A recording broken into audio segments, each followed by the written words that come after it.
Jangan menyebut nama Tuhan dengan sembarangan. Beginilah suasana pada Kamis 5 Mei 2022.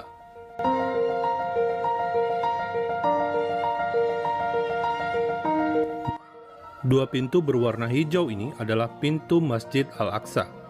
Jika Anda menengok ke belakang, maka Anda melihat Masjid Kuba Emas.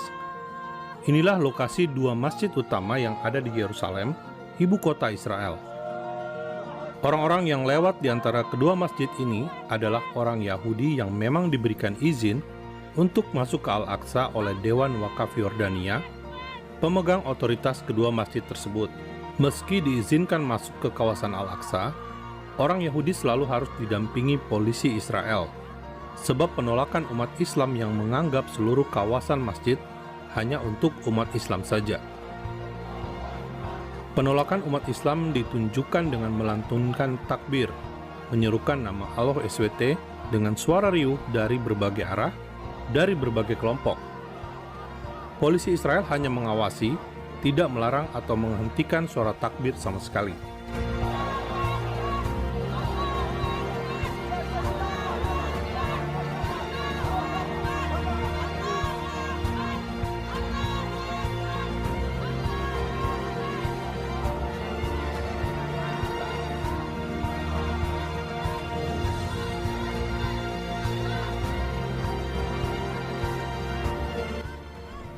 Fakta Israel mengajak Anda memperhatikan video ini.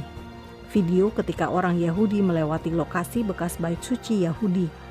Orang Yahudi hanya diam. Tidak ada kata-kata balasan atau aksi provokatif.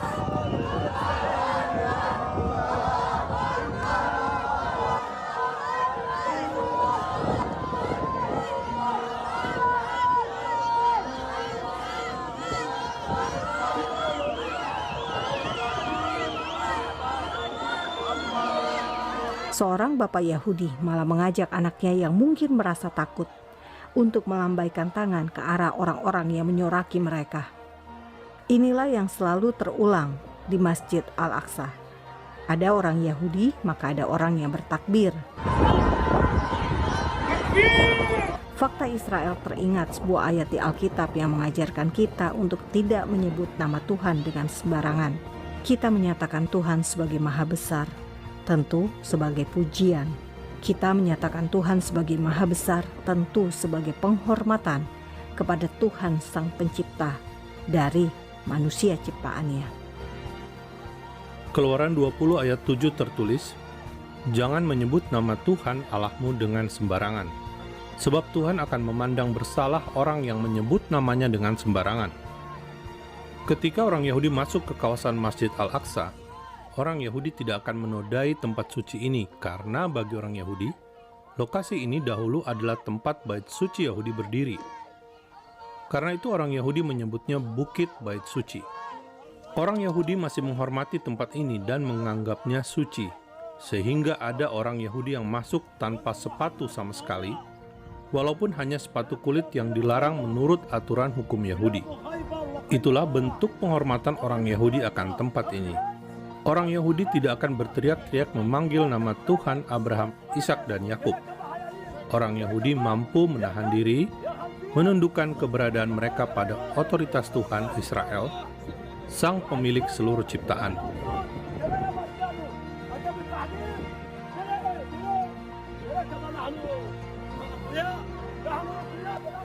Bahkan di saat ada upaya provokasi sekalipun, orang Yahudi tidak akan terpancing. Polisi Israel mampu berupaya menghindarkan orang Yahudi dari serangan fisik, tapi serangan verbal berbau intimidasi tentu tidak bisa dicegah oleh polisi Israel, selain memberi peringatan kepada orang yang sembrono itu.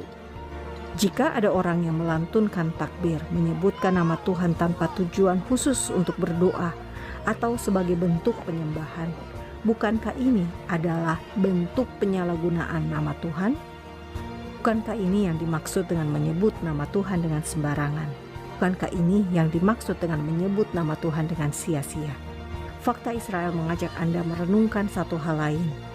Jika ada orang Yahudi di kawasan bekas bait suci umat Yahudi dan ingin berdoa kepada Tuhannya orang Yahudi, apakah umat beragama lain harus merasa tersinggung? Bukankah dalam muatan toleransi beragama selalu ditekankan bahwa Yahudi, Kristen, dan Islam adalah agama-agama Abrahamik, agama yang lahir dari rahim Abraham? Lantas, mengapa umat Yahudi dan Kristen tidak boleh berdoa di kawasan bekas Bait Suci? Mengapa umat Yahudi khususnya tidak boleh masuk kawasan bekas Bait Suci yang lebih duluan ada? Fakta Israel mengajak kita semua merenungkan kedua hal tadi. Menyebut nama Tuhan dengan sembarangan dan klaim agama-agama Abrahamik yang kerap menekankan menyembah Tuhan yang sama. Namun kehidupan dunia nyata menunjukkan umat beragama tidak bisa menggunakan satu tempat yang sama untuk bersama-sama berdoa. Namun kehidupan dunia nyata membuktikan umat beragama tidak menyembah Tuhan yang sama. Ini pula yang terjadi di Al-Aqsa. Saudara, sesungguhnya kawasan Bukit Bait Suci bisa menjadi tempat ibadah bersama tiga agama. Bukit Bait Suci di Yerusalem inilah yang membuat tiga agama, Yudaisme, Kristen, dan Islam, mempunyai kaitan sejarah dengan kota Yerusalem. Tanpa kisah sejarah yang terjadi di Bukit Bait Suci, maka tidak akan ada agama-agama yang Anda anut saat ini. Tanpa kisah akedah Ishak di Bukit Moria, Yerusalem tidak akan ada perjanjian ilahi antara Tuhan dengan Abraham. Anda perlu mengetahui kronologi sejarah dari awal, sehingga bisa menerima bangsa lain dan agama lain dengan legowo. Tanpa pengetahuan sejarah, maka kita akan menjadi seperti katak dalam tempurung. Tanpa pengetahuan tentang asal-usul agama-agama, maka kita menjadi umat yang tidak berpikir, tanpa hikmat dan akal budi.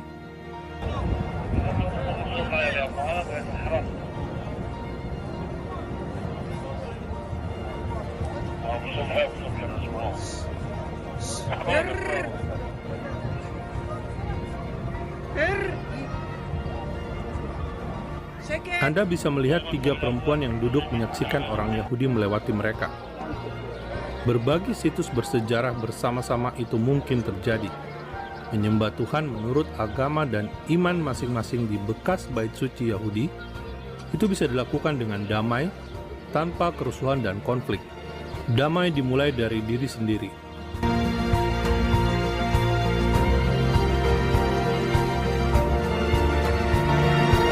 Salam damai dari Fakta Israel.